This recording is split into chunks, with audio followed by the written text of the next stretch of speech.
Parashat Shemini et Para, deux Sfarim. Dans la Parashat Shemini, le 8e jour, dévoilement de la Shrina, le moment tant attendu, une joie indescriptible et en même temps un drame terrible. Les deux enfants d'Aaron, Nadav et Avihu, sont brûlés par le feu de la Shrina. Différentes opinions sont émises par rapport à cette punition terrible. Rabbi Eliezer dit Lo metu bnei Aaron ela al yedei shehoru halacha bifnei Moshe Rabbeinu. Pourquoi sont-ils morts? Parce que ils ont enseigné la halacha devant et en présence de Moshe Rabbeinu, leur maître. Vous imaginez, qui plus grand que Nadav et Avihu, au sujet desquels Moshe dit à Aaron qu'ils sont plus grands que nous. Malgré tout, annulation devant le maître, annulation devant le rabbi.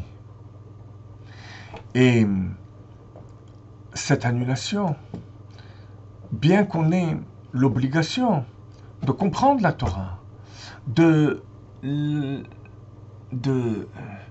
la réaliser au niveau de notre intellect, la digérer par notre intellect, au même moment, dans le même mouvement, la décision appartient au Rav.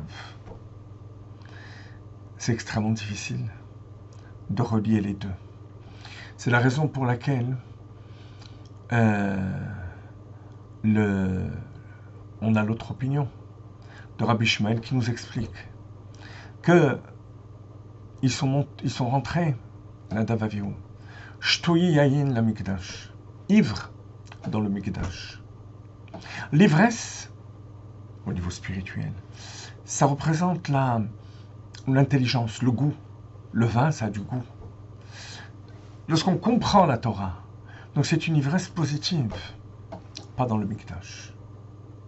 Pas dans un lieu où on doit s'annuler totalement à Akadosh Baruch.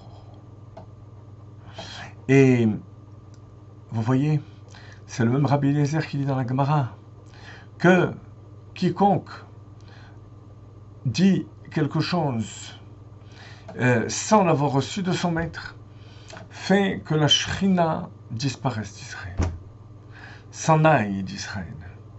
Mais c'était le moment, il y a le dévoilement de la Shrina. Du dévoilement de la Shrina dans le Mishkan, dans ces moments-là, on ne doit pas ressentir l'ivresse spirituelle, le vin.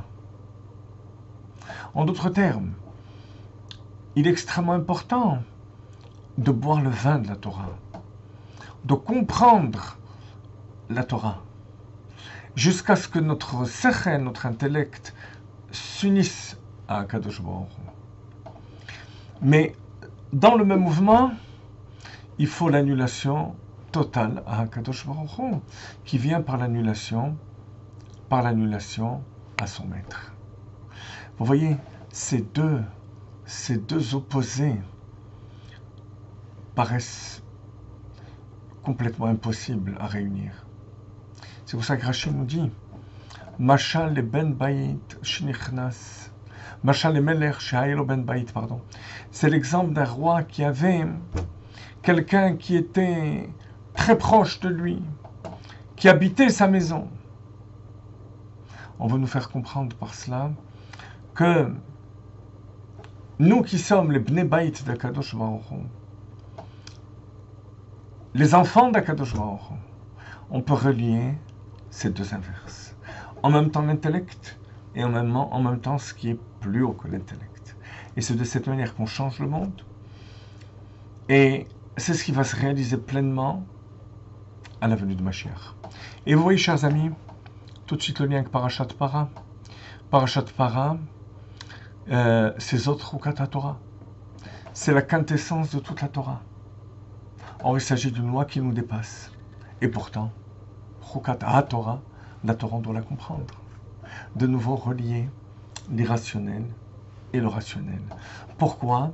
Parce qu'on a cette partie d'Akadosh Baruch Hu en nous, qui est au-dessus et du rationnel et de l'irrationnel. Voilà la avoda, le travail de ce Shabbat, à travers les deux parachiotes que nous allons lire.